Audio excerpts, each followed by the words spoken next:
Share this broadcast on social media platforms. Give us a thumbs up, give us a heart, give us a like. Hope everybody's doing well today.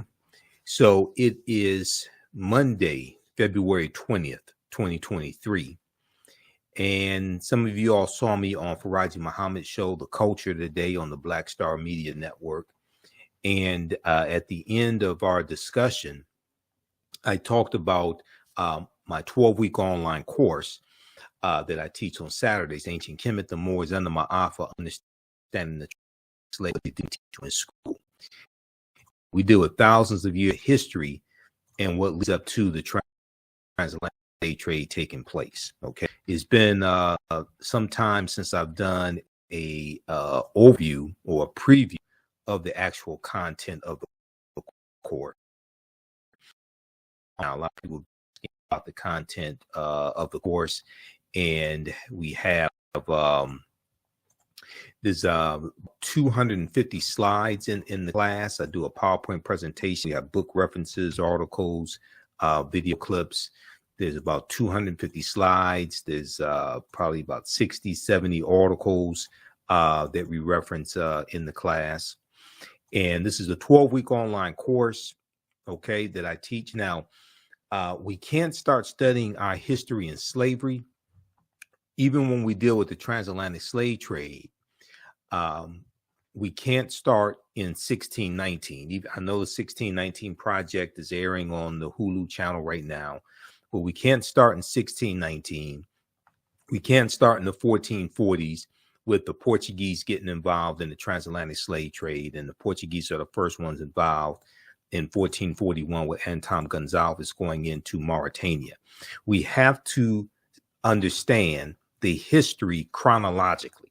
And this is something that we look at in the class. We look at this history chronologically, and we go through and look at thousands of years of history and see what actually leads to the transatlantic slave trade taking place. And then we look at the slavery here, of course, in this country that we call the United States of America. We have to understand the history chronologically and deal with the 800-year occupation of Europe by the Africans known as the Moors, who take the teachings from ancient Kemet, ancient Egypt, into the Iberian Peninsula, today known as Spain and Portugal.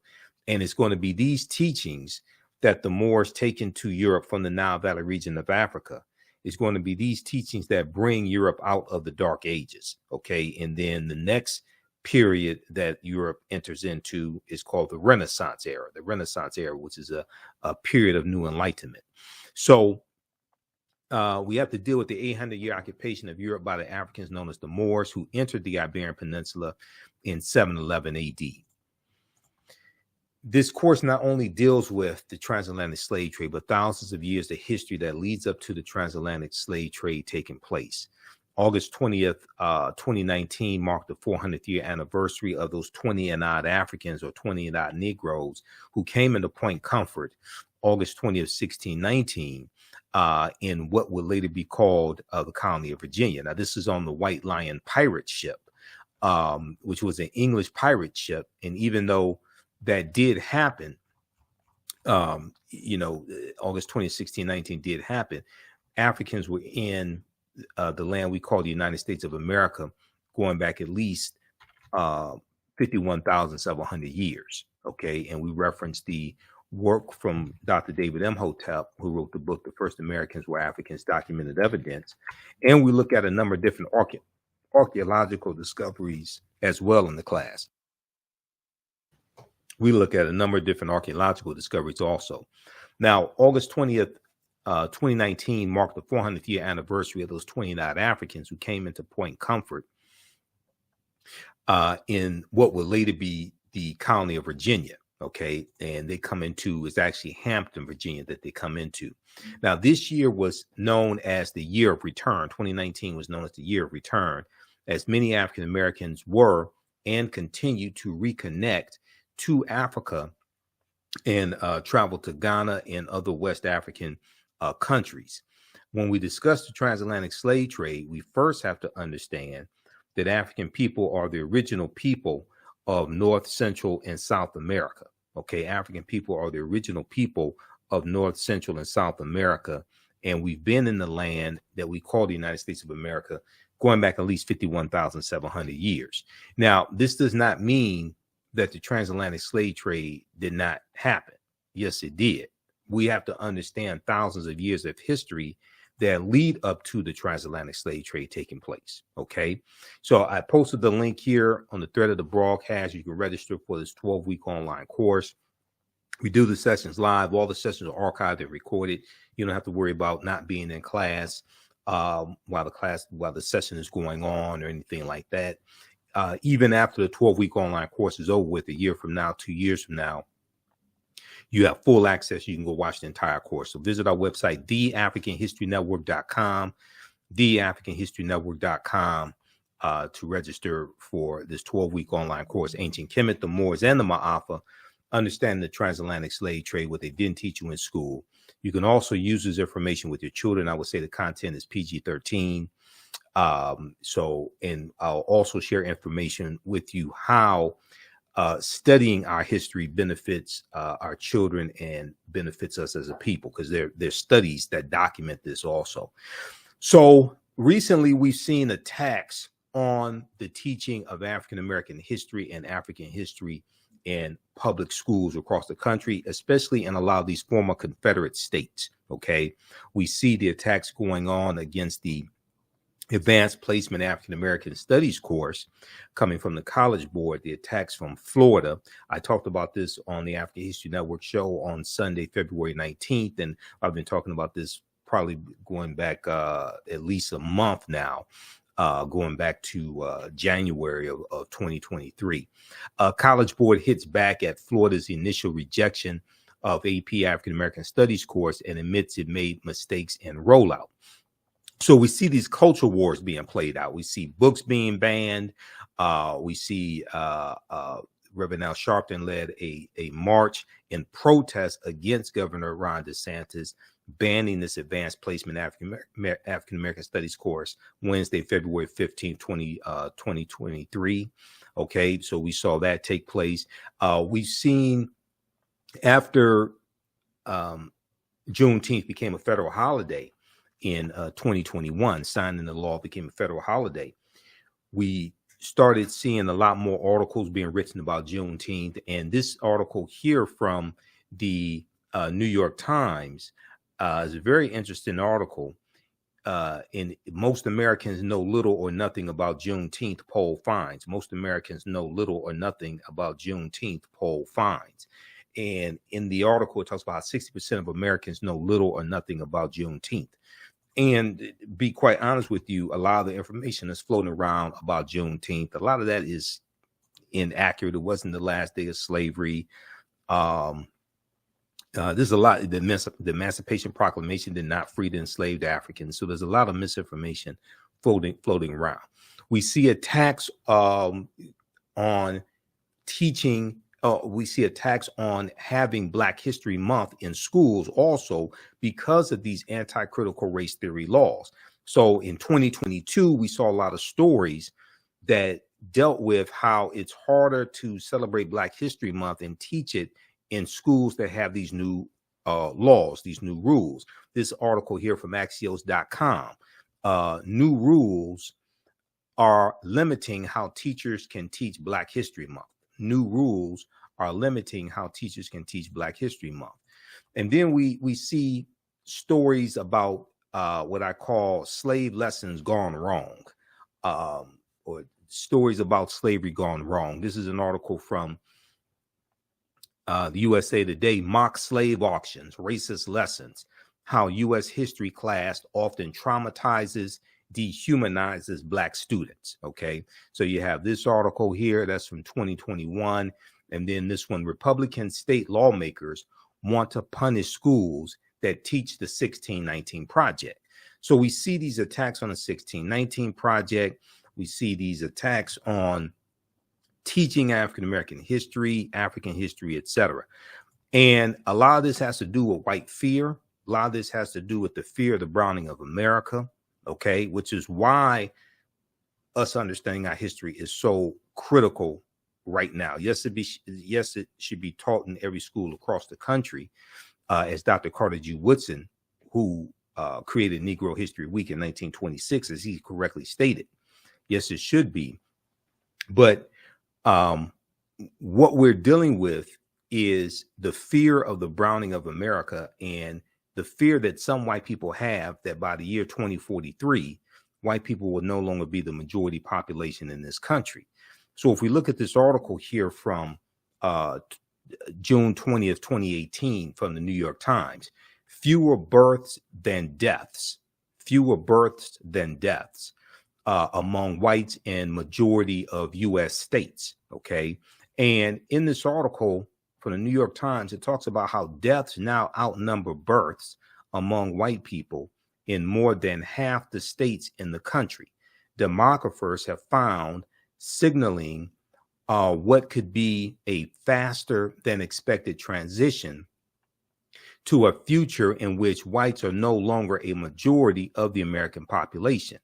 The Census Bureau, the U.S. Census Bureau, has projected that white people could drop below 50% of the population around 2045, a relatively slow-moving change that has been years in the making. But a new report this week, when this article came out, it came out in June of 2018. But a new report this week found that white people are dying faster than they are being born now in 26 states out of 50, which is up from 17 states out of 50 just 2 years prior. And demographers say that shift might come even sooner. Quote, "It's happening a lot faster than we thought. It's happening a lot faster than we thought," said Rogelio Saenz, Saenz, who is a demographer at the University of Texas at San Antonio and a co-author of the report. It examines the period from 1999 to 2016 using data from the National Center for Health Statistics, the federal agency that tracks births and deaths. He said he was so surprised at the finding that at first he thought it was a mistake. And we know one of the large contributing factors is the opioid crisis and how it's devastated a lot of white Americans in various states.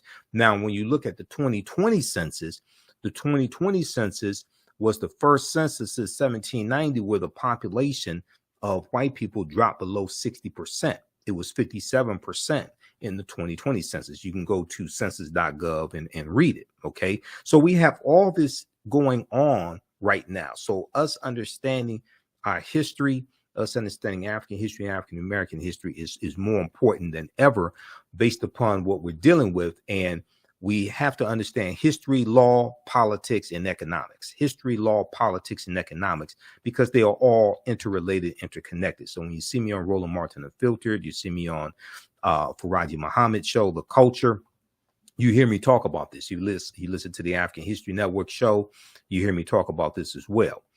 Okay, now, so the 1619 project, you've heard me talk about it. You've heard there's some good information there, but you've heard my criticisms about it. And it's important for us to understand that much of what we've been told about Virginia's 1619 first Africans is wrong. Okay. Much of what we've been told about Virginia's 1619 first Africans is wrong. There's a good article from VirginiaMercury.com from August 11th, 2019 that deals with this.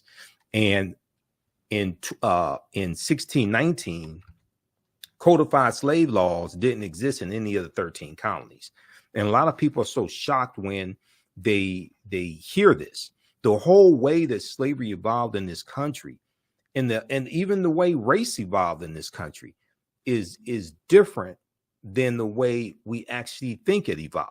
Okay. I mean, that gets also in the Bacon's Rebellion, 1675, 1676, in the colony of Virginia, what happens after Bacon's Rebellion and the introduction of the term white in the colony of Virginia around 1681 to break up the alliance between enslaved Africans, free African Americans, poor whites, white indentured servants, things of this nature. That all comes to a head in Bacon's Rebellion, where you have this rebellion of about 500 people of different races different statuses, some enslaved Africans, some white indentured servants, etc.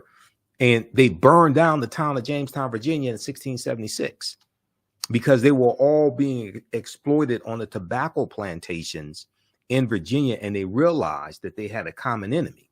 They were being exploited by the ruling elite. Okay, this is Bacon's Rebellion. Then you go to 1705 and the Virginia Slave Codes of 1705, which is going to become a model, and other counties are going to adopt these slave codes. And the Virginia Slave Codes of 1705 make a distinction between Negroes and Moors. So you get into this, you start dealing with a deep understanding of history, and you start seeing how all this evolves, and nationalities and status, and start seeing how all of this evolves. Okay, so the way this history actually happens is much different than the way we think it happens. So the way we talk it, I like this type of information. Like on the broadcast. Okay, continue here. And we have the link here in the thread of the broadcast where you can register for this 12-week online course. It's on sale $80, regularly $130. Ancient Kemet, the Moors, and the Ma'afa, understanding the transatlantic slave trade, what they teach you in school. All right, now, Africans were in South Carolina in 1526, 93 years before Virginia. Okay, now this is not talked about a lot. We focus on 1619, and I have to tell people, you know, they say we first came to these shores 1619. No, we were here thousands of years before that. But even if you just look during the transatlantic slave trade, the Spanish were taking Africans into the territory we call South Carolina in 1526. Okay, now this is something we deal with all this in the class because we go through and look at this history chronologically. So these are all slides from the course that I teach, that I put together. I'm a historian that studied history 32 years. I put together this curriculum as well as the second class that I teach, which is from the Civil War to the Civil Rights Movement and Black Power, 1800 to 1968, which goes through and goes deep into looking at that 168-year period of history and analyzing what happened to us also after slavery ended. Okay, now before 1619, there was 1526, the mystery of the first enslaved Africans in what became the United States. There's a good article from Washington Post, September 7th, 2019, September 7th, 2019, that deals with this history. 1526 is not talked about a lot, okay? And you had those Africans, there's going to be an uprising, they're going to overthrow their oppressors, and they're going to run away. And it's believed they went to live with Native Americans. So it was the Spanish tried to set up the settlement, but it was a failed settlement. Now, Spanish explorers brought 100 African slaves to a doomed settlement in South Carolina or Georgia. Within weeks, the subjugated revolted, then vanished. Maybe that's why they don't want us to know about 1526, because those Africans overthrew their oppressors. So maybe that's why that's not talked about a lot. But that's 93 years before Jamestown, Virginia. And then in 1513, Juan Ponce de Leon, the Spanish conquistador, comes into Florida, and he has an African with him named Juan Garrido. Juan Garrido was born in West Africa around 1480. And Juan Garrido is probably the first African we know of by name, in this land that we call the United States of America, or what Native Americans call Turtle Island. And Dr. David Imhotep talks about Turtle Island in the book, The First Americans Were Africans, Documented Evidence. Okay, so we look at different African, some different African civilizations, ancient African civilizations like ancient Nubia, and we look at African empires besides Egypt that Europeans and Arabs tried to claim as their own. One of them is ancient Nubia, okay, or Ta-Nehisi, which existed from about 4500 BC to 500 AD. And Nubia is the mother of ancient Kemet. Nubia is the mother of ancient Kemet or ancient Egypt, okay, because and Abyssinia or Ethiopia is the grandmother. So to understand ancient Kemet, ancient Egypt, you have to understand Nubia and understand Ethiopia. Now, ancient Nubia or Ta-Seti or Ta-Nehisi also known as Kush, which was more of a region. Kush was more of a region than a kingdom. And some of that also depends upon which period of time you're talking about as well. But ancient Nubia was a region along the Nile River located in northern Sudan and southern Egypt or southern Kemet. Okay. And today, the lower portion of Egypt and the upper portion of the Sudan, that is where Nubia was. Okay. The geographical demarcations that we see in on the map that we see in Africa, the 54 African nations, those largely come from the Berlin Conference of 1884 and 1885. Okay. The Berlin Conference, the conference to divide Africa. There's a good article that I referenced, the interview that I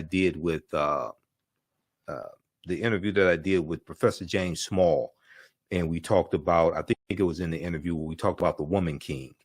There was a good there's a good article from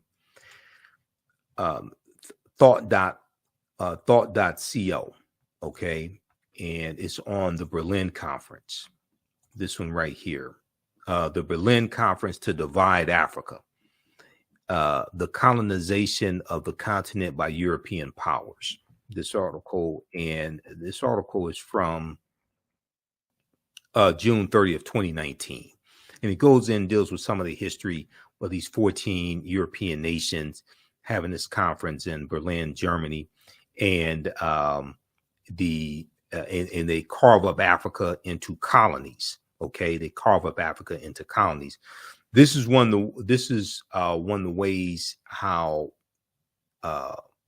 Great Britain got so much territory in Africa from the Berlin Conference also. Okay, so check this out. This deals with the Berlin Conference of 1884 and 1885. There was no African representation at the Berlin Conference. Okay, there was no African representation at the Berlin Conference. These were all Europeans. Now, it was, so when we look at Nubia, it was home to some of Africa's earliest kingdoms, known for rich deposits of gold.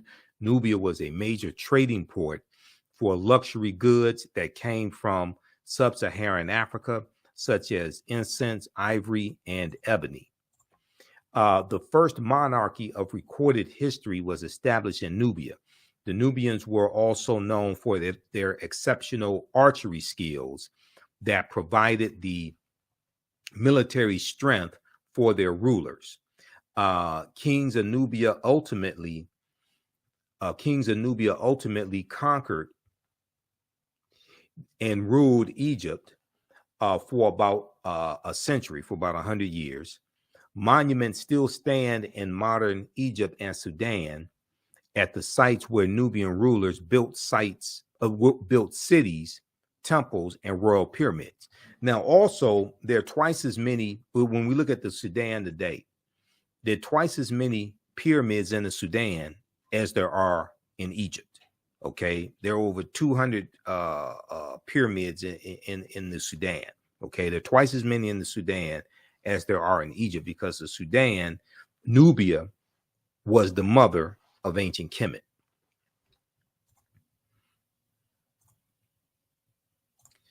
Okay, now in the 1800s, the Western world's interest in Nubia was awakened by the rediscovery of the ancient empire's monuments, which were reported almost simultaneously by individual British, French, and American explorers. Many of them found it difficult to credit indigenous Africans for building such a civilization. So they tried to say that the Nubians were white as well, just like they tried to say that the ancient Egyptians were white, or some of them said that, some of the archaeologists said the ancient Egyptians were brown skinned Caucasians or something like this, or they tried to say they were Semites, anything but black Africans. They could not admit that these were Negroes. Okay, they could not admit that these were black Africans. They had to be Semites, they had to be brown skinned Caucasians, biracial, triracial, something like that. All right, and this this clip right here, you have a scientist, a white scientist, disappointed when he finds out that ancient Egyptian pharaohs were Black Africans. They did the scientific analysis, and he had to admit that they were Black Africans. He was disappointed when it happened. This was from this clip was from the History Channel, and we actually posted this on our Facebook fan page, the African History Network. He got thousands of likes. It went viral. Now, during the 1840s, German Egyptologist Carl Richard Lepsius, Lepsius, asserted confidently that the Greek term Ethiopian, when referring to ancient civilized people of Kush, did not apply to Negroes, but was used to describe the reddish-skinned people closely related to the Egyptians who belonged to the Caucasian race. Okay, they do whatever they can to discredit it. They don't want to admit these are Black Africans. Now, Nubia was the first recorded monarch in history. Ancient Egypt is the first major civilization in Africa for which records are abundant. It was not, however, Africa's first kingdom.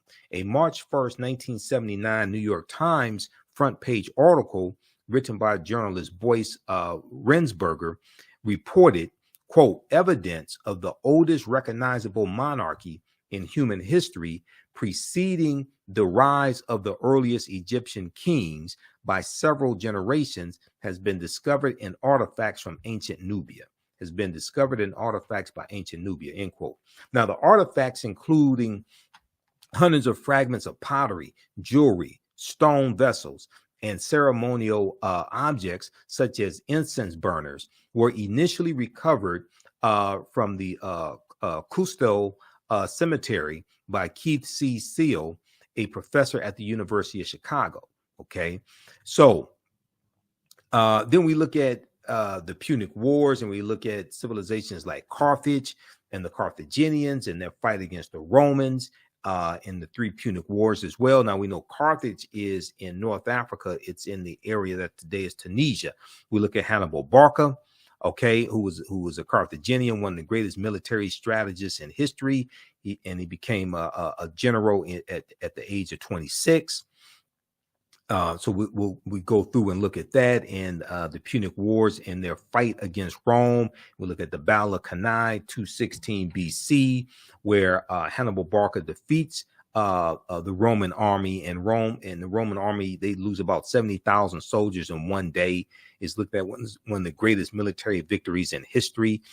We know that Carthage is going to exist from 816 BCE, before the Common Era, or BC, to 146 BC. Carthage is going to be destroyed by Rome in 146 BC. And you also deal with Publius Cornelius Scipio Africanus in the Second Punic War.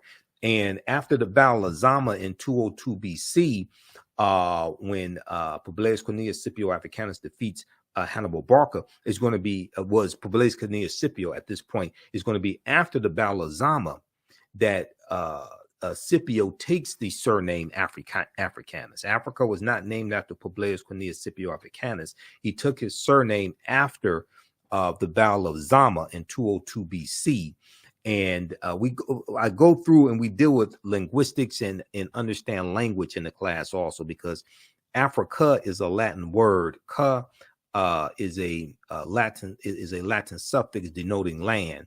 The prefix Afri refers to the Afri, who are a group of Black African people in Algeria and Tunisia. That area where Tunisia used to be called Carthage. Okay, so in Africa means land of the Afri. Okay, it's not named after a Roman general. Africa was not named after a Roman general at all. So as you get deep into the history, then you start studying language and seeing how it relates to history. And a lot of these myths that are being pushed fall apart. Carthage was founded in the 9th century BCE, before the Common Era, on the Gulf of Tunis.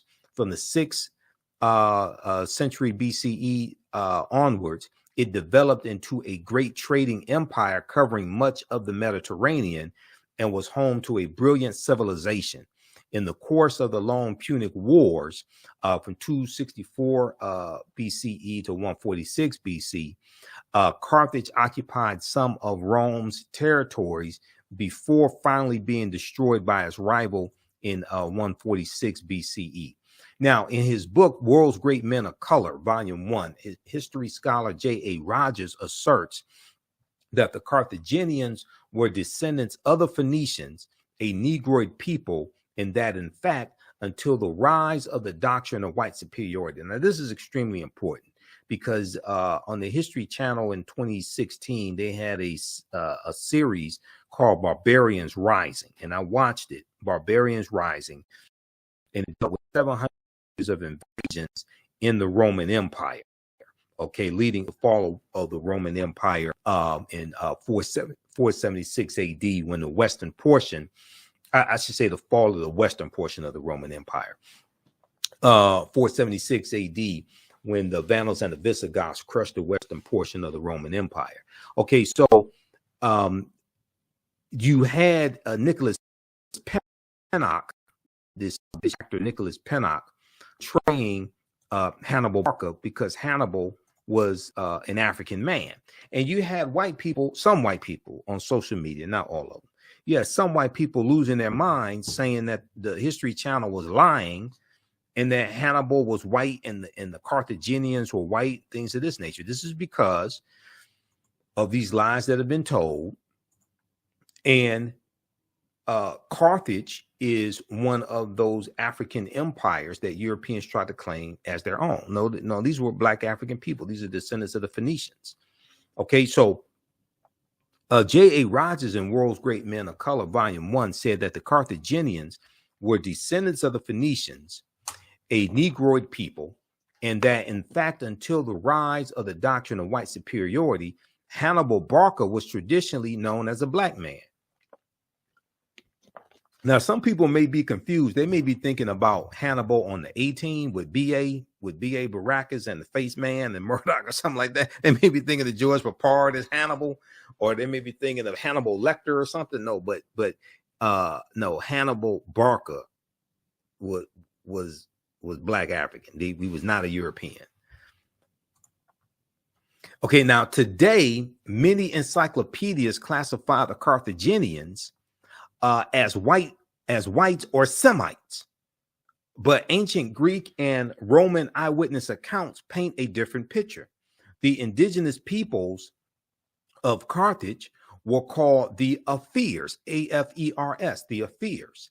Ancient Roman poet Virgil, in his poem Mortem, speaks of a woman from the Afar or Afra race, okay, of the Afar. From the Afar, A-F-E-R, Afar or Afra race, A-F-R-A, and he says of her, and all her figure proves her native land. Her hair was curly, thick her lips, and dark her color.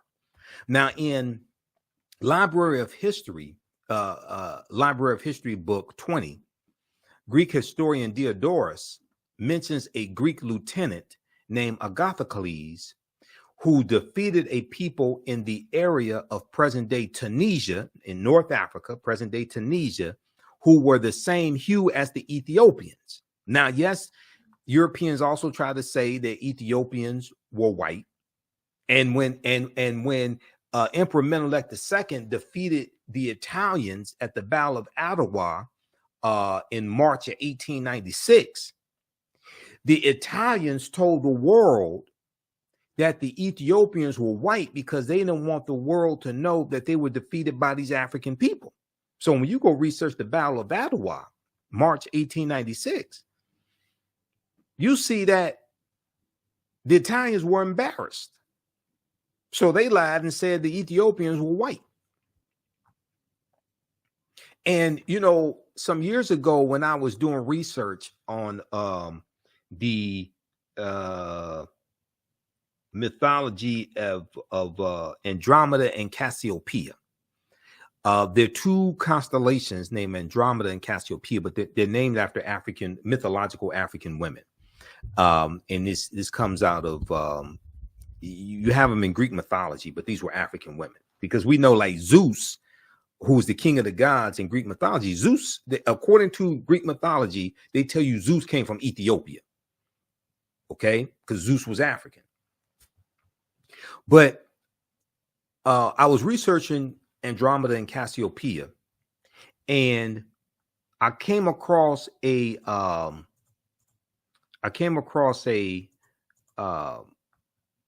painting that dealt with this mythology, and the painting depicted the king of Ethiopia as being a Greek, as being European.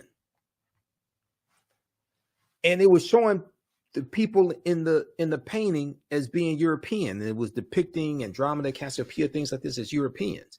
So I'm sitting there looking at this painting. It was a picture of the painting online. I'm looking at this. So I called Professor Kaba Hiawatha Kamene. Professor Kaba, some of you have seen or heard some of the interviews I've done with Professor Kaba. He's in the Hidden Colors documentaries. We're in the Black Friday documentaries together. And I said, look, I said, I'm doing research on the mythology of Andromeda and Cassiopeia. And I came across this painting that depicts the king of Ethiopia as being white. I said, when did the Greeks conquer Ethiopia? I don't remember that. He said they didn't. He said they didn't. They just conquered them in the artwork. So if you come across this painting and you see the king of Ethiopia depicted as a European, and you see Andromeda and Cassiopeia depicted as Europeans, then either one, you think the ancient Ethiopians were white, or you'll think that the Greeks conquered the Ethiopians. And both of them are wrong. But this deals with the colonization of mythology, the colonization of image. And as J.A. Rogers said in World's Great Men of Color, okay, the Carthaginians were descendants of the Phoenicians, a Negroid people, and that, in fact, until the rise of the doctrine of white superiority, Hannibal Barca was traditionally known as a black man, because as you have a rise in European powers, you have a rise in white superiority. You have Europeans who reinterpret a lot of these mythological images and religious images. So we know that they were worshiping the Black Madonna Child, okay, all throughout Europe. And there are over 300 images of the Black Madonna Child in France. France probably has the most number of images, paintings and statues and things like this of the Black Madonna Child. And this was being worshipped even before the African Moors go into Europe, because this comes from Asar, Aset, and Heru, who the Greeks called Osiris, Isis, and Horus. This gets into a deep history, which takes you right back to ancient Africa and takes you back to the Nile Valley region of Africa. But as Europeans are going out conquering people's lands in the 1400s, they're going out conquering people's lands. They're recovering from the Black Death, the bubonic plague, which hit Europe in spurts from 1347 to 1400.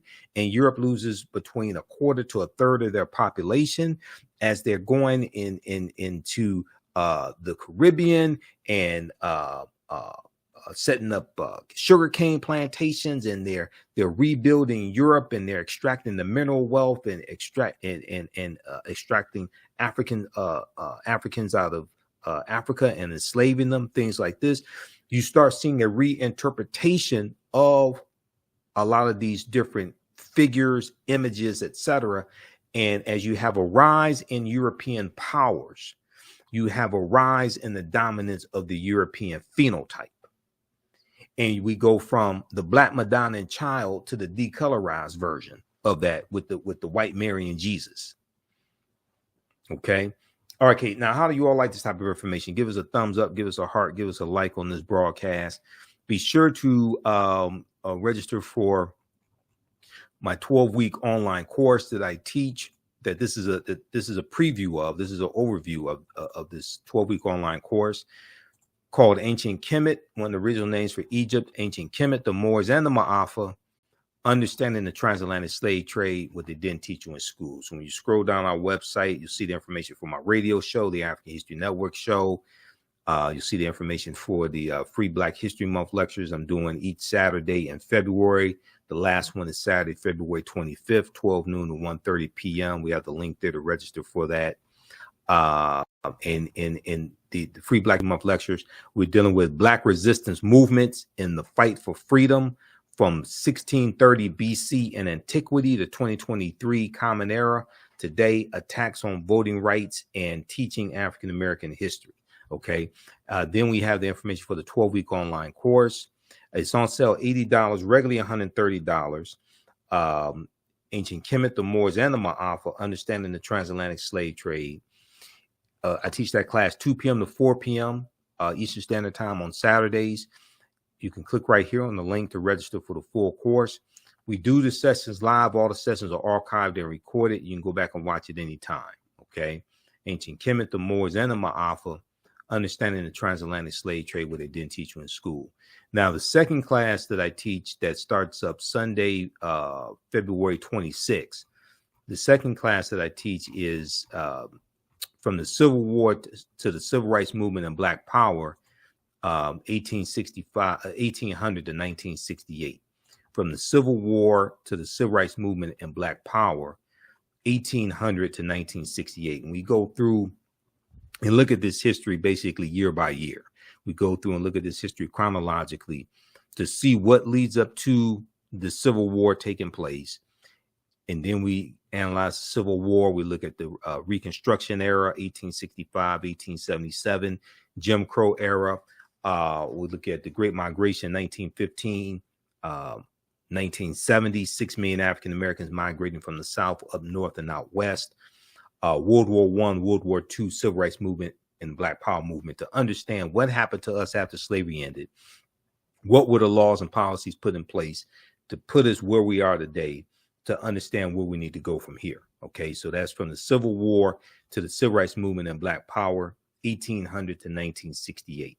So you can register for both of those classes. The same is the same format for both classes, and we have a bundle pack where you get both classes for $120. Okay, that's a $300 value, because there's also 5 lectures that you get from me free. They're going to be uploaded into the video library.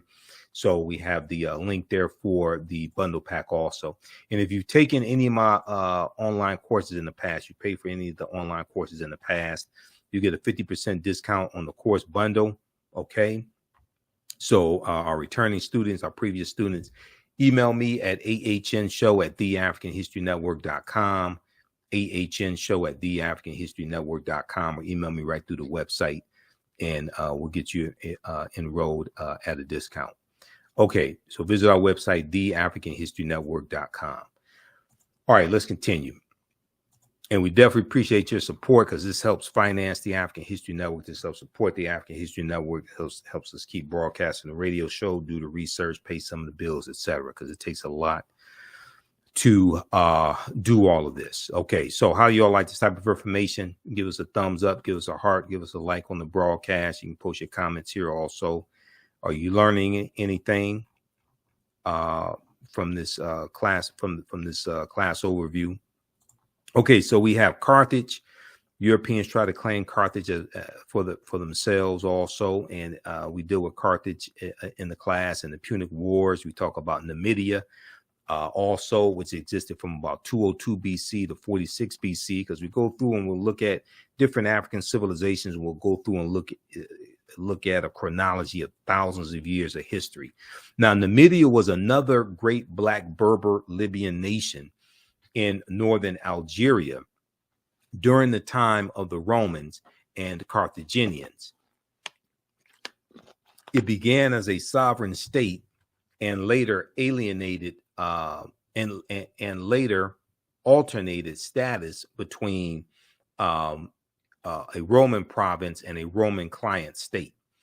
it is considered to be the first major state in the history of Algeria and the Berber world. Okay, it's considered to be the first major state in the history of Algeria and the Berber world. All right. Now, Numidia has also been classified by European and Arab historians as a Caucasian or Semitic built civilization. However, in his book, The Destruction of Black Civilization, Dr. Chancellor Williams declared that Libya was once so nearly all black that to be called a Libyan meant that one was black. Okay, Libya was once so black that to be called a Libyan meant that one was black. The Greek historian Herodotus, writing about Libya in his Histories, Book 4, stated, quote, "One thing I can add about this country, so far as one knows, it is inhabited by 4 people, of which 2 and 2 are not. The indigenous people are the Libyans and the Ethiopians. The Libyans and the Ethiopians. The former, the Libyans, occupying the northerly, and the latter, the more southerly parts. The immigrants are the Phoenicians and the Greeks." Now, one of the most famous Berber Moors of the Roman times was Massinissa, the king of Numidia, who assisted the Romans against the Carthaginians during the Punic Wars. Okay, so he teamed up with the Romans to help defeat the Carthaginians. And when you study Hannibal Barca and the Punic Wars, you read about the Numidians siding with the Romans. Okay, all right. Now, evidence that proves that African people sailed to the Americas long before Columbus. There's a good article from the AtlantaBlackStar.com that deals with this history. And we deal with, there's about 60 or 70 articles that we reference in the class. There's 7 books that we reference also in the course. You don't have to buy any of these books to follow along. I use the books as reference, and we scan the pages and show you the text on the screen. But we can look at from Christopher Columbus himself, because Columbus kept a diary. According to renowned American historian and linguist Leo Weiner of Harvard University, one of the strongest pieces of evidence to support the fact that African people or Black people sailed to America before Christopher Columbus was a journal entry from Columbus himself. In Leo Weiner's book, Africa and the Discovery of America,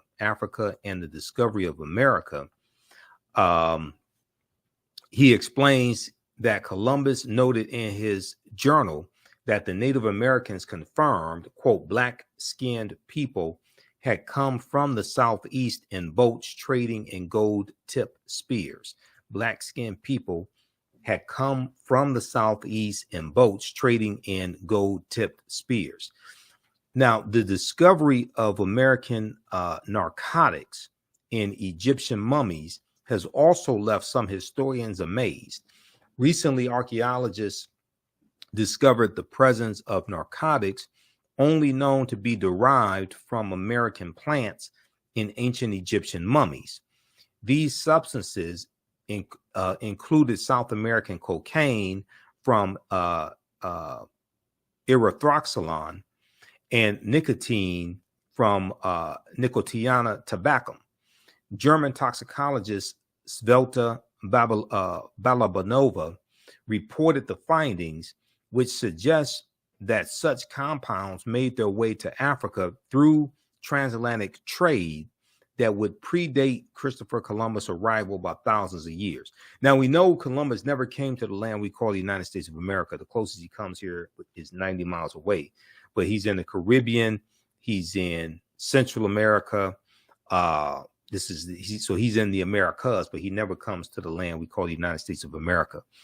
Now, if we look at Egyptian artifacts in North America, for years, Eurocentric archaeologists have largely turned a blind eye when it came to the discovery of artifacts from ancient Egyptian from ancient Egypt being discovered in the Americas. According to my friend Dr. David Imhotep, the author of the book, The First Americans Were Africans, Documented Evidence, quote, Egyptian artifacts found across North America, from the Algonquin writings on the East Coast to the artifacts and Egyptian place names in the Grand Canyon, end quote, are all signs of an early arrival in the Americas by Africans.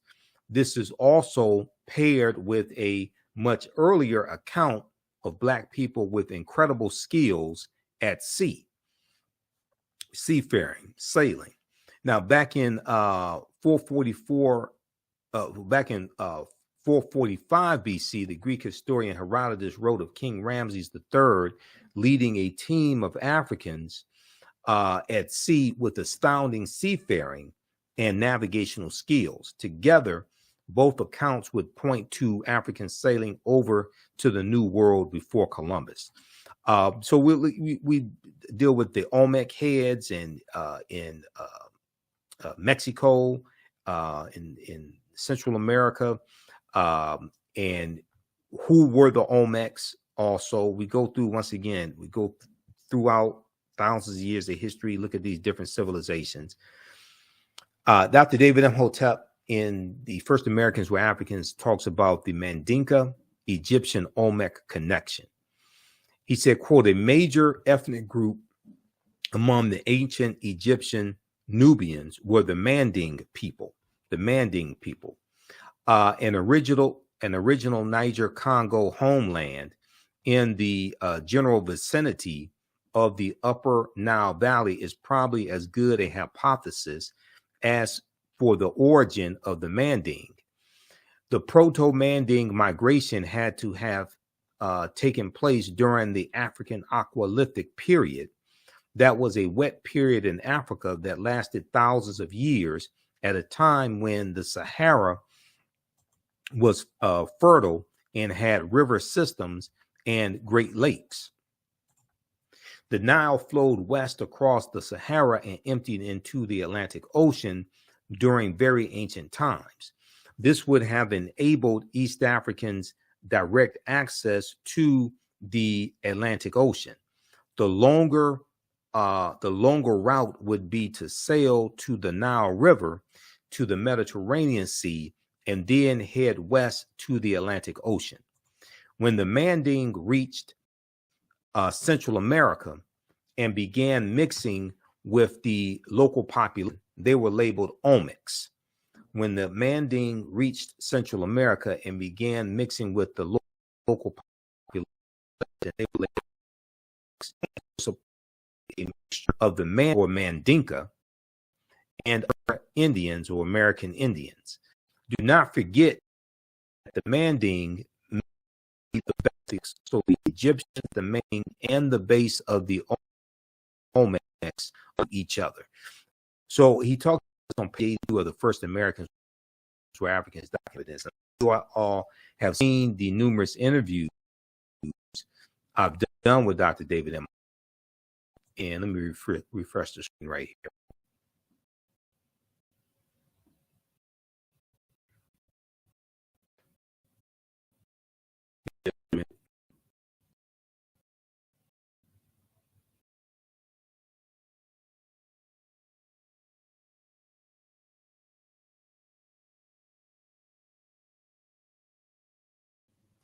Okay, we're back. I had to refresh the screen there.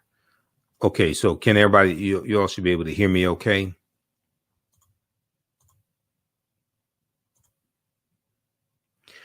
All right, so when the Manding reached Central America and began mixing with the local population, they were labeled Olmecs.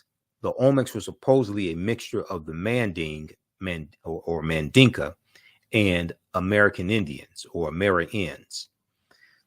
Do not forget that the Manding made up the base of the Olmecs, so the Egyptians, the Manding, and the base of the Olmecs are related to each other. Okay, this comes from page 82 of The First Americans Were Africans, Documented Evidence by Dr. David Imhotep. His book is a fantastic book, And his first book is out of print. The second book came out in 2021, and that's available at Amazon. The First Americans Were Africans, revised and expanded. Now, in 1311 AD, thousands of years after the Olmec arrived, the Mandinkan Muslim Abu Bakr II sailed 2,000 ships from Mali, West Africa, in the Atlantic, headed west. When they reached South America, they left signs on the rocks at the mouths of rivers, warning followers of dangerous or friendly natives. So Dr. David Imhotep talks about this on page 88 of the First Americans Were Africans Documented Evidence. There's also a good article from face-to-faceafrica.com called Way Before Columbus, Ancient Malayans Sailed to the Americas in 1311 AD, Common Era, face-to-faceafrica.com from December 5th, 2018. In this article, it says, according to a number of sources, Abu Bakr II, Mansa, which means king, Mansa of the Mali Empire in the 14th century, led Malayan sailors to the Americas, specifically present-day Brazil, almost 200 years before Christopher Columbus arrived. Abu Bakr II ruled what was arguably the richest and largest empire on earth, covering nearly all of West Africa. The BBC reported in the article, Africa's Great Explorer, which came out December 13th, the year 2000, on the saga of Abu Bakr II, he left with 2,000 boats, by Malayan scholar Gausu Diawara, notes Abu Bakr wanted to find out whether the Atlantic Ocean, like the great river Niger that swept through Mali, had another bank. He had traveled extensively throughout and outside of the African continent, already owning most of the continent. His predecessor and uncle, Sundiata Keita, had already founded the Mali Empire and conquered a good stretch of the Sahara Desert and the great forests along the West African coast. Okay, so we look at West Africa and Ghana, Songhai, and Mali, but also Mansa Musa is also related. There's a relation between Mansa Musa and the fictitious character of T'Challa in Black Panther in Wakanda. Now, there's a good article from history.com, the official website of the History Channel, that talks about this, okay? Because we deal with the film Black Panther in the course, because Black Panther relates to African history, African culture, African language, African spiritual systems. There are 11 different African cultures that are infused into the film Black Panther. Ruth Carter, who was the costume designer, she studied African cultures for 6 months. Okay, Ruth Carter, who won an Oscar for her costume designing for the film Black Panther. And she incorporated 11 different African cultures into the movie. Okay, so this article here talks about from the history.com. It says, in the vast fictional universe of Marvel Comics, T'Challa, better known as Black Panther, is not only king of Wakanda, he's also the richest superhero of them all. And although the title of wealthiest person alive involves a tug of war between billionaire CEOs, the wealthiest person in history, Mansa Musa, has more in common with Marvel's first black superhero. Mansa Musa became ruler of the Mali Empire in 1312 Common Era, or AD, taking the throne after his predecessor, Abu Bakr II, for whom he'd served as deputy, went missing on a voyage he took by sea to find the edge of the Atlantic Ocean. Mansa Musa's rule came at a time, now this is extremely important right here. Mansa Musa's rule came at a time when European nations were struggling due to raging civil wars and a lack of resources. Okay, so Europe was dealing with poverty, famine, disease, civil wars, things like this, while West Africa is thriving, while the Mali Empire is thriving. During this period, the Mali Empire flourished thanks to ample natural resources like gold and salt. So this article is entitled This 14th Century African Emperor Remains the Richest Person in History. This is from history.com, the official website of the History Channel, March 19th, 2018. So we know the character of Black Panther, T'Challa, was introduced in Fantastic Four issue 52, July of 1966. And it was a two-part series. And in this comic book, in the first part of the story, T'Challa defeats the Fantastic Four in their own comic book. Okay. And this was the first time we saw like an African superhero like this, or a Black superhero like this. And he talks about at the end of issue 52, as you see, Harry Chieftain of the Wakandans, of the Wakandas, and perhaps the richest man in all the world, Okay, now the Panther deity of Bast that we see in the movie, the Panther deity that watches over Wakanda, that comes from Bastet, which was a nectar or deity in ancient Kemet, ancient Egypt, that was in the form of a lioness, okay, and then later a cat. Ancient Egyptian goddess worshipped in the form of a lioness and later a cat, goddess of warfare in Lower Egypt, worshipped as early as Second Dynasty, around 2890 BCE, before the Common Era. Okay, so the film is so deep because it helps reconnect us to African history, African culture, African language, etc. The language spoken in the film Black Panther is isiXhosa, which is a real African language spoken in Southern Africa.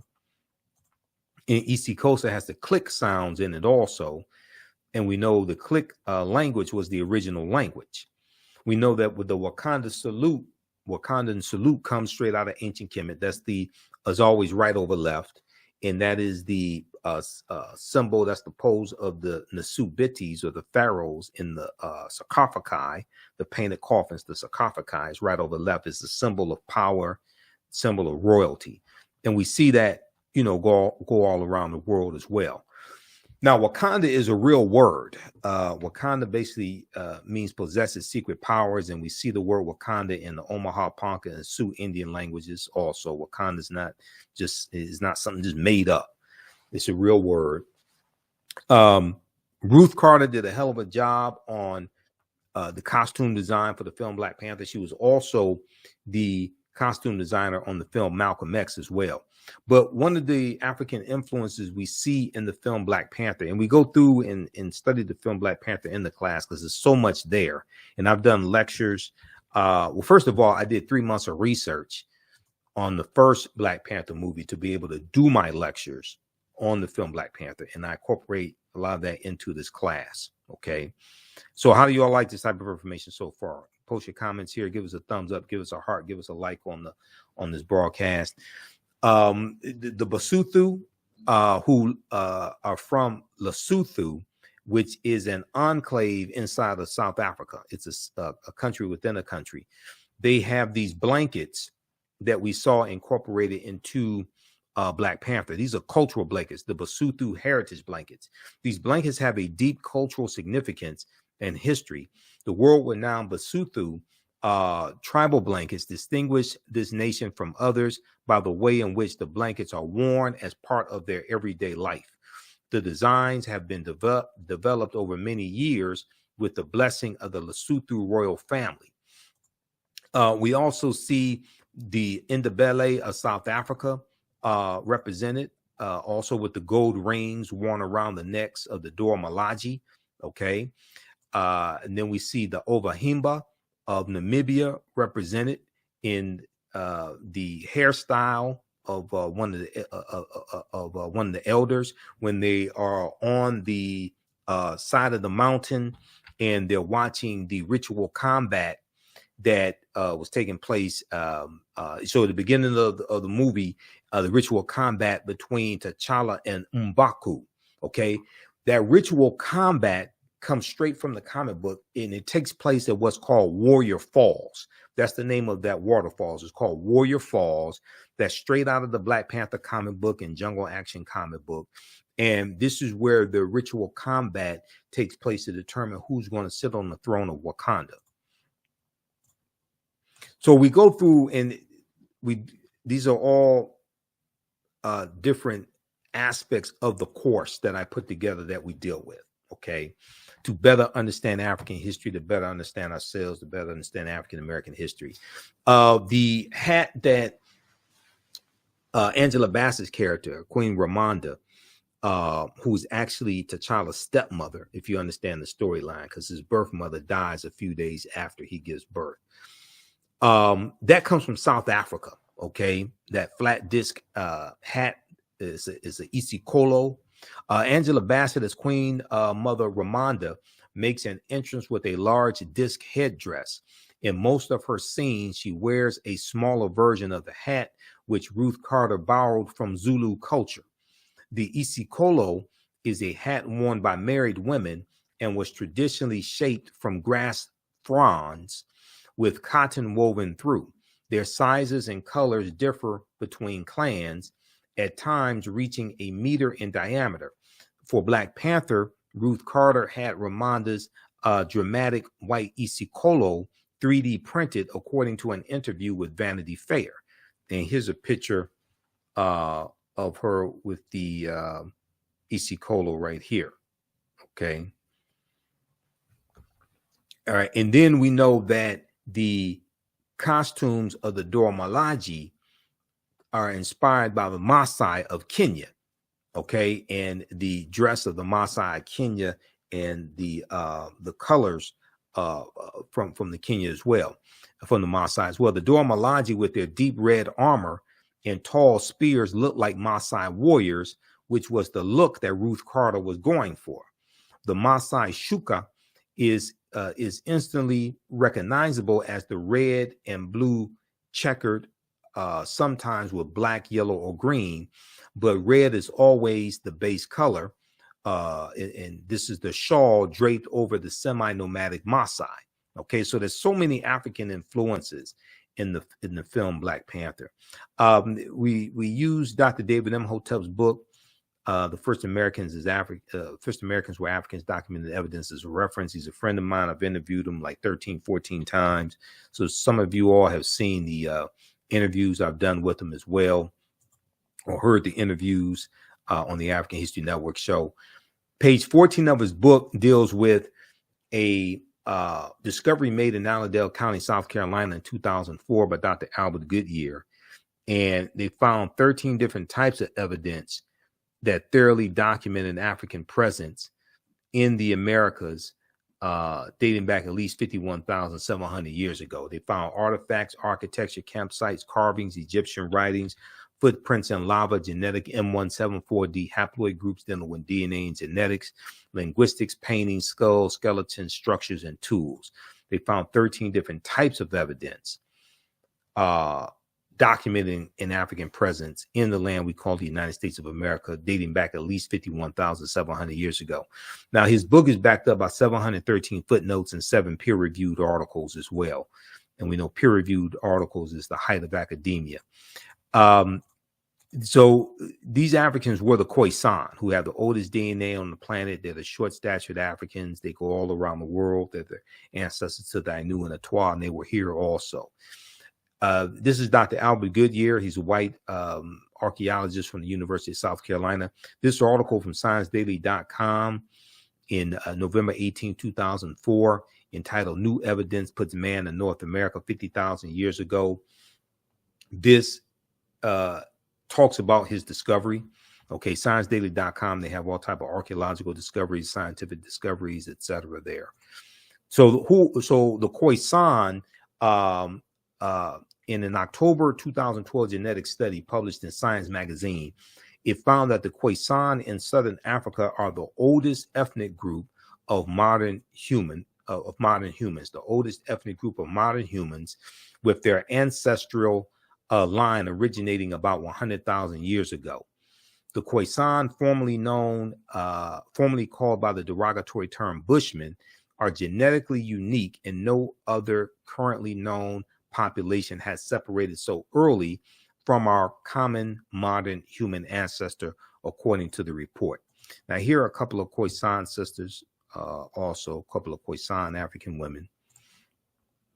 Now, the Khoisan live mainly in southern Africa in territories spanning Botswana, Namibia, Angola, Zambia, Zimbabwe, and South Africa. They are largely divided into two groups: hunters and gatherers, known as the Sans people, and keepers of the livestock, known as the Khoi Khoi. The Khoisan languages include the distinctive click sounds that aren't found in the languages of their neighbors. There's a good article from AtlantaBlackStar.com called 5 Ethnic Groups That Prove the First Humans Were Black.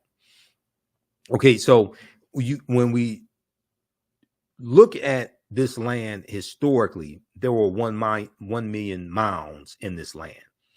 And yes, Native Americans built some of those mounds, but Africans also built them as well.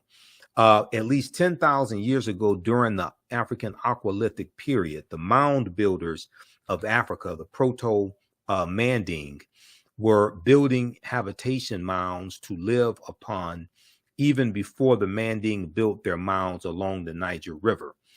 These Proto-Saharan people also built dams, boats, and mounds to escape the waters in case of flooding. There are also large erections formerly called Native American mounds, now known to be African mounds, that are shaped like pyramids that are found across North America. The largest ones surviving today are in the Mississippi Valley. The largest of all was the Cahokia Mound, that's in East Illinois, Cahokia, near the area where the Mississippi and Missouri rivers converge. Now, Cyrus Thomas, director of the Eastern Mound Division of the Smithsonian Institute's Bureau of Ethnology in 1881, said, quote, distinct from the American Indians, there was a race of mound builders in America distinct from the American Indians. Now, there were 1 million, end quote, there were 1 million Indian mounds in North America. Today, there are only about 100,000. If you read pages 71 through 74, the first Americans were Africans, documented evidence by Dr. David Imhotep. He talks about these mounds. So we go through and look at all this history. We look at this history chronologically, thousands of years of history. We also look at archaeological discovery. So in our class on Saturday, our next class on Saturday, we're going to look at some archaeological discoveries. Class 2 and 3 will look at archaeological discoveries. This is a big one that came out in June 2017 that blew everybody away. Now, once again, remember, you can register right now for this online class. As soon as you register, you can start watching the content. Okay, you can watch class number 1. And in the class, we have a live chat, so you can a live text chat. You can ask questions. You can see me. I can't see you, so you don't have to worry about that. The 12-week online course that I teach is called Ancient Kemet, the Moors, and the Ma'afa, understanding the transatlantic slave trade, what they didn't teach you in school. It's on sale $80 regularly, $130. You can use this information with your children. I would say the content is PG-13. You also get 5 bonus lectures from me as well. They're going to be uploaded to the video library. The class is 2 p.m. to 4 p.m. Eastern Standard Time. If you missed the class, it's not a problem. You can go back and watch it anytime. Even after the 12-week online course is over with, you still have access to the full course. You can go back and watch it anytime. Click right here, register for full course. And we also have a bundle pack where you get both classes for $120. That's over $300 value. Okay. The second class that I teach, which starts up Sunday, February 26th, from the Civil War to the Civil Rights Movement and Black Power, 1800 to 1968. That's 2 p.m. to 4 p.m. Eastern Standard Time. So we posted the link here on the thread of the broadcast. And it's also at our website, theafricanhistorynetwork.com, theafricanhistorynetwork.com. So you can register for the class now and start watching the content. Okay, we'll be here for just a few more minutes. And then our last free Black History Month lecture, online lecture, is Saturday, February 25th, 12 noon Eastern Standard Time. That's at our website also. You can register for that. So this archaeological discovery came out and it blew away the archaeological world. We're older than we thought. New find pushes human origin back 100,000 years. This is from NBCnews.com, June 7th, 2017. June 7th, 2017. Modern humans evolved much earlier than previously thought, researchers reported on Wednesday. New discoveries at a rich site in Morocco show modern humans were hunting and probably cooking game animals 300,000 years ago. 100 have believed until now. Okay. Until now. So this is over 100,000 years earlier than the discovery in Ethiopia that dates back about 195,000 years ago. New discoveries and new dating methods show that, in fact, many of the bones belong to modern Homo sapiens, and they lived as far back as 300,000 or 350,000 years ago. The earliest previous Homo sapiens bones date back 195,000 years ago, and they're from clear across the continent in modern-day Ethiopia. Taken together, the findings show modern humans were dispersed across Africa long before anyone ever thought. So the deeper they dig, the blacker the planet gets, the more research they do, the older we get. And what these archaeological discoveries are showing is that all of this is much older than we actually thought. African people are older than we thought. We were migrating out of East Africa earlier than we thought.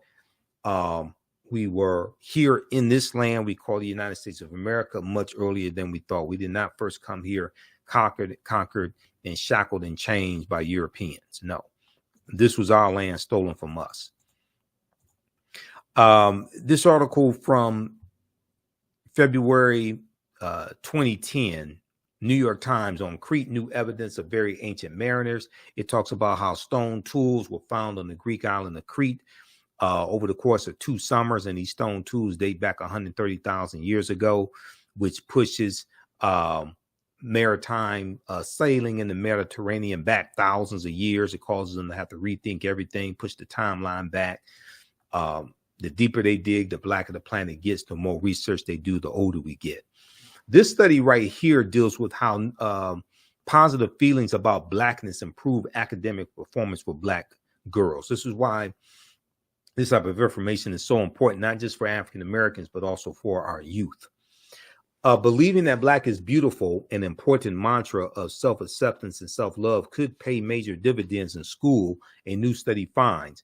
An article in the Journal of Blacks in Higher Education, an article in the Journal of Blacks in Higher Education focuses on a new study from Sharita Butler Barnes, a professor at Washington University in St. Louis, which finds that young Black women with strong racial identity are more likely to be academically engaged, curious, and persistent.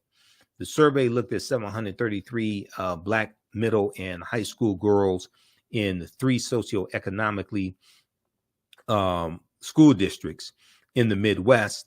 The study, called Promoting Resilience Among African American Girls, Racial Identity as a Protective Factor, was published on the Child Development Journal website, and found that feeling positive about being Black, along with feeling supported by their schools, correlated with the girls' greater academic motivation. Researchers also found that feeling good about your racial identity could act as a buffer for students in hostile or negative academic environments. Okay, researchers also found that feeling good about your racial identity could act as a buffer for students in hostile or negative academic environments. Persons of quote, persons of color who have unhealthy racial identity beliefs tend to perform lower in school and have more symptoms of depression, end quote, Professor Sharita Butler Barnes noted.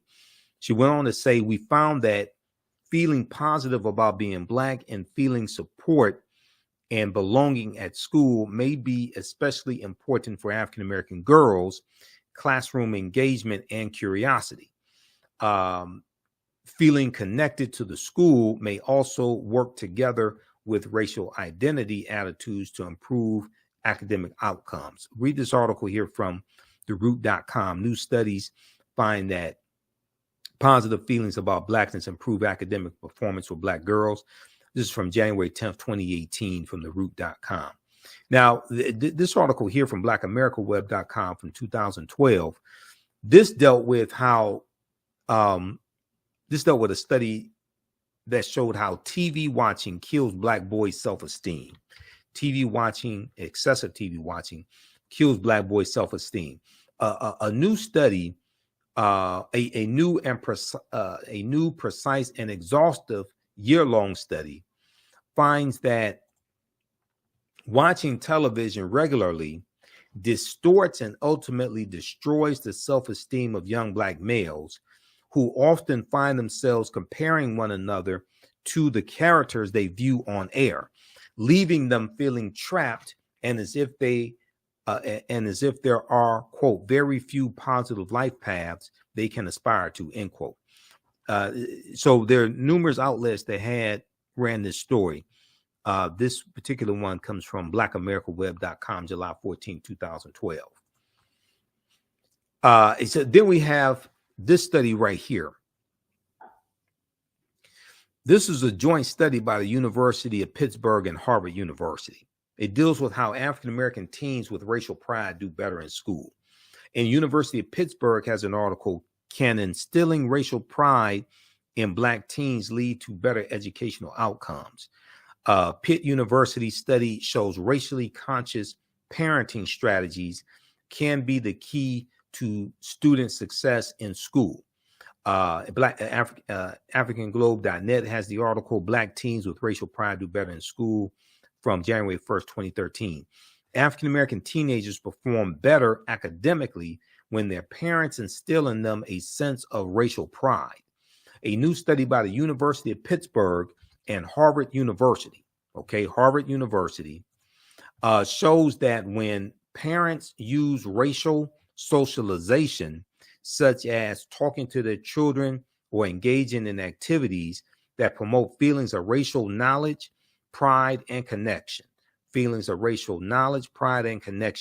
it offsets racial discrimination's potentially negative impact on students' academic development. Maybe this is why you have these anti-critical race theory laws, and they're attacking teaching African-American history, African-American studies, etc. And they may not say that you can't teach it, but when they put laws in place, anti-critical race theory laws in place that are very ambiguous, it causes a fear among teachers where they oftentimes don't know what can be taught. So they will shy away from certain topics or avoid or not teach a lot of this history in the first place, because there's a fear from some people of us knowing the truth. And there's a fear of their children knowing the truth as well. So we also deal with the influence of Africa, especially ancient Kemet here in the United States. The Washington Monument is an ancient African symbol called a Tekken. There are about 1,200 Tekkenu all throughout ancient Kemet. Today, there are less than 12. And you have 3 that are in London. You have London, England, New York City, and Paris, France. There's a good article called Cleopatra's Needle, how 3 ancient Egyptian obelisks ended up in New York City, London, and Paris, France. And the Tekken, or the obelisk, That comes from the story of Asar, Aset, and Heru, who the Greeks called Osiris, Isis, and Horus. There were approximately 1,200 Tekhenu built in ancient Kemet, but only about a dozen are found in Egypt today. Many of the Tekhenu removed from Egypt are now in Istanbul, Turkey, London, England, Paris, France, Berlin, Germany, New York, Rome, Italy, Vatican City, and elsewhere throughout the world. The Tekhenu are now called obelisks by their new owners, and few know their origin or that they symbolize the resurrection of the African king Asar, who the Greeks called Osiris. Tony Browder talks about this on page 17 of Egypt on the Potomac. This is one of the books we use in the class also. Once again, you don't have to buy any of these books, but we use them as reference. And I do scan the pages, so we show you the page on the screen. Now, the word Mason is derived from the Latin words mass and sun. Mason means child of light and expresses the desire to pursue light, which is a metaphor for the sun, which symbolizes knowledge. Okay, let's continue here, which symbolizes knowledge. So for eons, light was symbolized with knowledge and darkness was symbolized with ignorance. So when you talk about Europe being in the Dark Ages, it was referred to as a period of ignorance and raging civil wars and famine, things of this nature. All right, let's continue. Okay, so the term child of light or sons and daughters of light was first used to identify students who had completed 42 years of study in the temples of ancient Kemet. Many Masonic temples were modeled after the temples of Kemet, places where light or knowledge was imparted in a series of steps or degrees. So the concept of going to a liberal arts college, that comes out of ancient Africa as well. And George G.M. James talks about this in the book Stolen Legacy.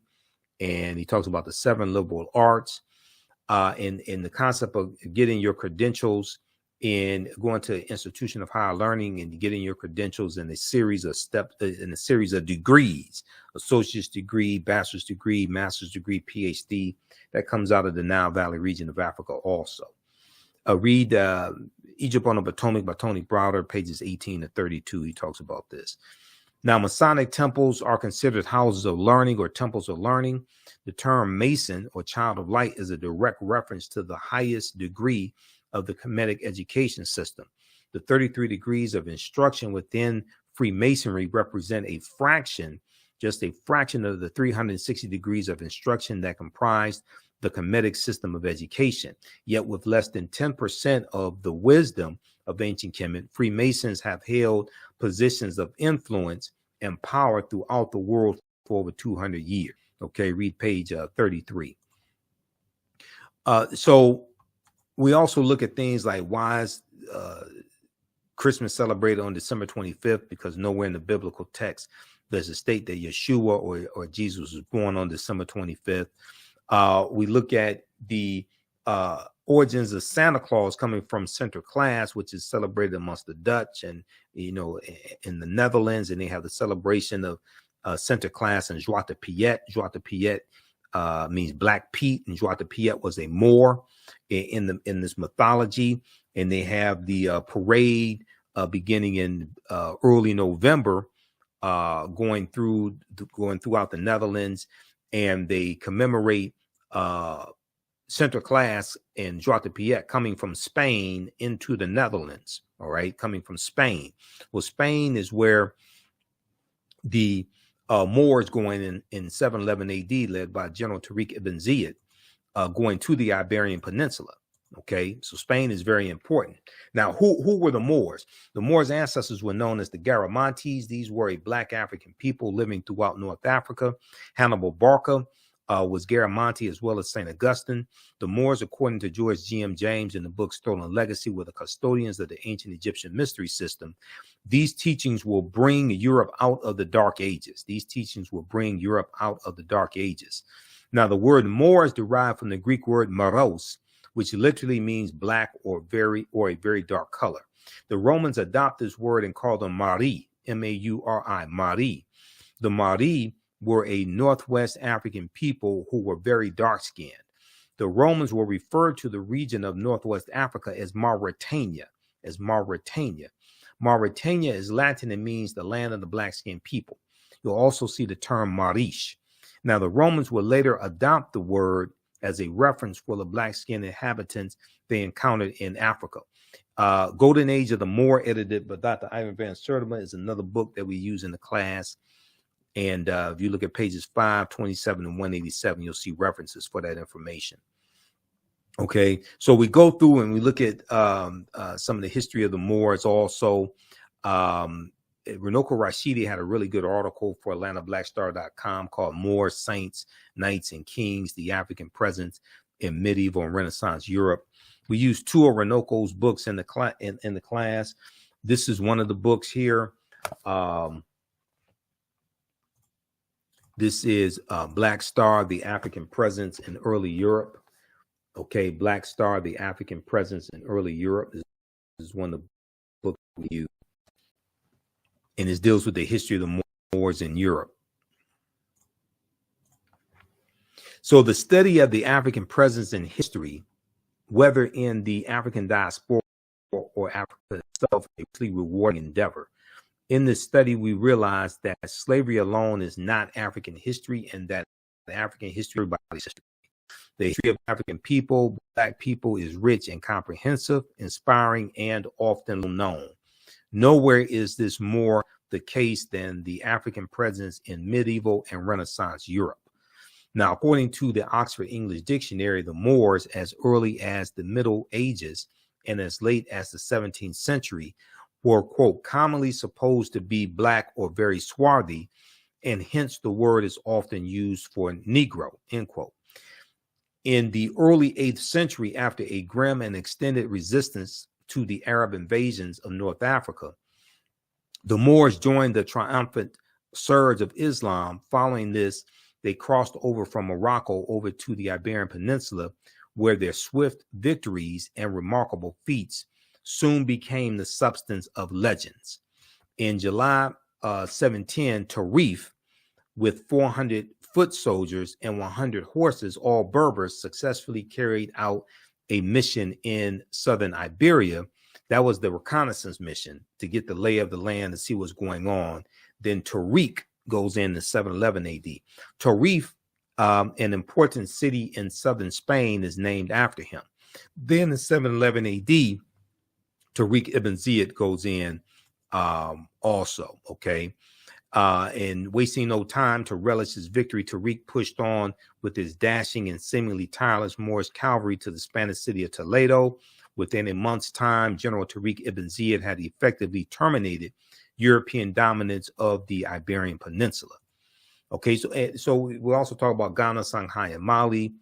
One of the things that I've added to the class, because I've been teaching this class on and off since 2017, is we'll also talk about Queen Nzinga of the modern day Angola, because we know that the documentary from executive producer Jada Pinkett Smith is on Netflix now, African Queens, and the first installment deals with Queen Nzinga. And one of my teachers, Professor James Small, was a consultant on the series. Okay, so when I interviewed him in January, we talked about Queen Nzinga, and we talked about the African Queens series also. We also talked about Godfather of Harlem, because he's the technical consultant. He's the historical consultant on Godfather of Harlem. So we definitely have to deal with Christopher Columbus in this class to get a better understanding of the spread of the transatlantic slave trade and the involvement of Spain, because the Spanish are the second ones. The Spanish are the second ones involved in the transatlantic slave trade. Okay, and we know the Portuguese are the first ones involved, and Spain and Portugal are right next to each other. Now, convinced that what was Columbus looking for? Convinced that he would find a new lucrative sea route to the Orient, to Asia, by sailing west to find silk, tea, spices, gold, etc. This was big business in the 15th century. Okay, Europeans lost their trading route to Asia because of the fall of Constantinople to the Ottoman Turks. Okay, so the Ottoman Turks captured Constantinople and thus divert the trade in Eastern European slaves away from the Mediterranean to Islamic markets. The Italians increasingly look to North Africa as their source for slaves. All right. Now,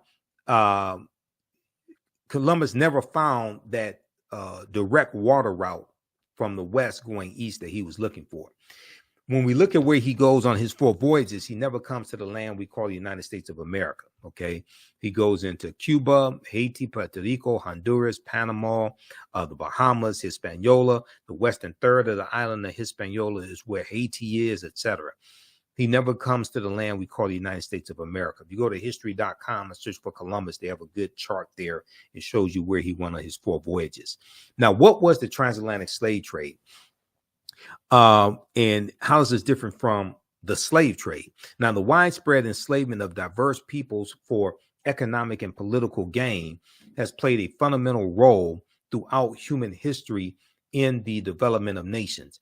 Ancient Greek and Roman societies operated by using slave labor, as did many European countries in the modern period. As early as the Middle Ages, Mediterranean cities were supplied with Moorish black slaves from Muslim countries in North Africa. By comparison, the slave trade is a term which has grown to be associated specifically with the transatlantic trade or the triangular trade that spanned for centuries, roughly 50, it goes back to 1441, but some people put it at 1518 because that deals with the Asiento de Negros of August 1518, signed by King Charles V of Spain, which drastically expands the transatlantic slave trade and increases the need for enslaved African labor. This involved 3 countries, 3 continents, Europe, Africa, and the Americas, and was responsible for human suffering on an unprecedented scale. Now, Brazil doesn't abolish slavery to 1888. 1865 is when it is abolished in the United States, but Cuba doesn't abolish it. Cuba abolishes it in 1886, and it's 1888 in Brazil. Now, slavery comes to the New World. African slaves were first brought to the New World shortly after the discovery by Christopher Columbus of the so-called New World. Legend has it that one slave was included in his original crew and that they could be found on Hispaniola, the island of Hispaniola, a site of present-day Haiti, as early as 1501. Upon his arrival in the Bahamas, Columbus himself captured 7 of the natives for their quote-unquote education, that's what he said, on his return to Spain. However, the slave trade proper only began in 1518 when the first African cargo direct from Africa landed in the West Indies. This is after the Asiento de Negros. The importation of Africans to work in the Americas was the inspiration of the Spanish bishop Bartolomé de las Casas, whose support of black slavery was motivated by humanitarian concerns. And de las Casas is a bishop, Bishop Bartolomé de las Casas. He travels on some of the voyages with Columbus. He keeps a diary and he documents the atrocities that Columbus inflicts on the indigenous people. And he said that Columbus was responsible for killing 12 million to 25 million indigenous people. Okay, so he's going to advocate that they stop enslaving Native Americans, try to save their souls. They suffered enough, and enslave African people, okay, and white people to a lesser extent. He argued that the enslavement of Africans and even some whites, proving that in the early period, slavery did not operate according to exclusive racial demarcations.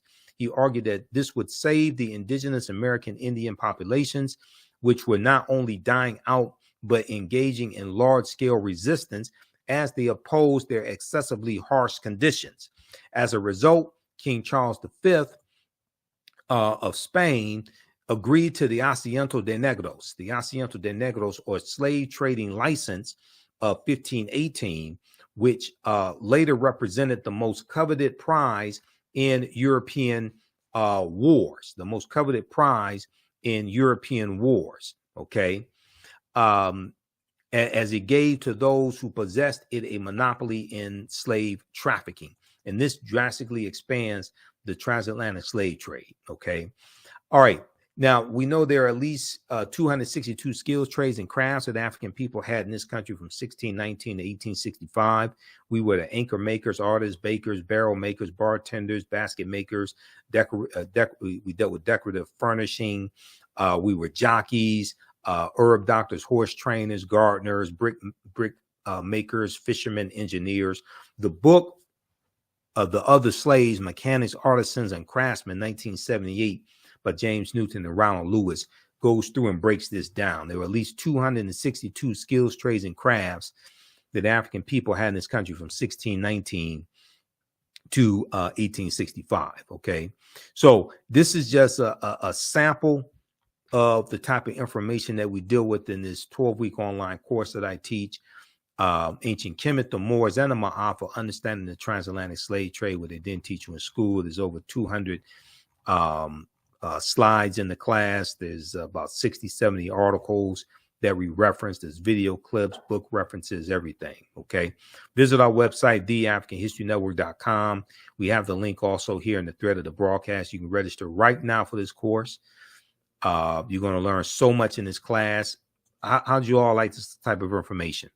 Did you learn anything from this broadcast? If you learned a lot from this broadcast, you'll be blown away by this course. I've been teaching this class on and off since 2017. I put together the curriculum. I developed the course. I've been studying history 32 years. The class is on sale $80, regularly $130. This is a great time to study this type of history. This also helps to support the African History Network. This helps us stay on the air, keep broadcasting, keep doing the research, pay some of the bills.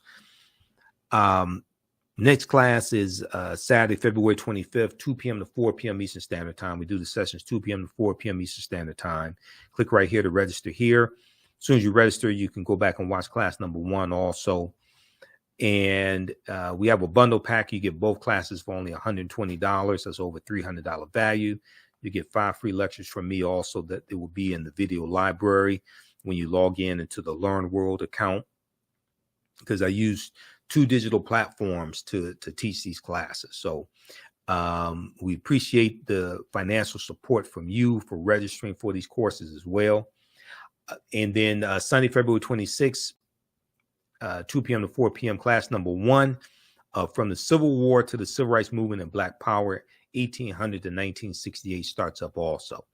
You can use this information with your children. I would say the content is PG-13. It's not overly graphic. I don't do a lot of cursing or anything like that. It's very visual, very engaging. Okay. So hope to see you in class. You can also support us, $ the AHN show through Cash App, $ the AHN show through Cash App, also through PayPal, paypal.me/the AHN show. So if you like this broadcast, if you learned a lot from it, please support the African History Network, register for the class. Also support us through Cash App and PayPal. All this does not happen without resources. And if you want to pay through Cash App, just email us and let us know that also. Email us at $ the AHN show through Cash App, email us at AHN show at theafricanhistorynetwork.com, AHN show at theafricanhistorynetwork.com, or email us right through the website. Okay. Because we need your email address. So if you just send us the money through Cash App and we don't have your email address, then I can't enroll you in the class. So email me, give me your name, email address, and let me know you want to send it through Cash App also. Okay. All right. And we have our Cash App information around the homepage of our website as well. And our link is there because there's some fake African History Network Cash App accounts I'm still trying to get shut down. They've been stealing money from us. There are at least 5 out there that I've identified as fake. So that's why I put together this graphic here. That's why I put our Cash App link here on the homepage. That's why I put our Cash App link here. And that's why I have the graphic that shows the shows our actual Cash App account, $ the AHN show, SHOW. When you go to it, it says Michael. It may show my picture there. These other ones here are fake African History Network Cash App accounts. All right, look, we have to get out of here. Remember, at the African History Network, we focus on educating, empowering, and inspiring people of African descent throughout the diaspora and around the world. because right now it's correct wrong behavior. It's not over till we win. Wakanda forever. Hopefully you learned a lot. Hope to see you in class. We'll talk to you next time.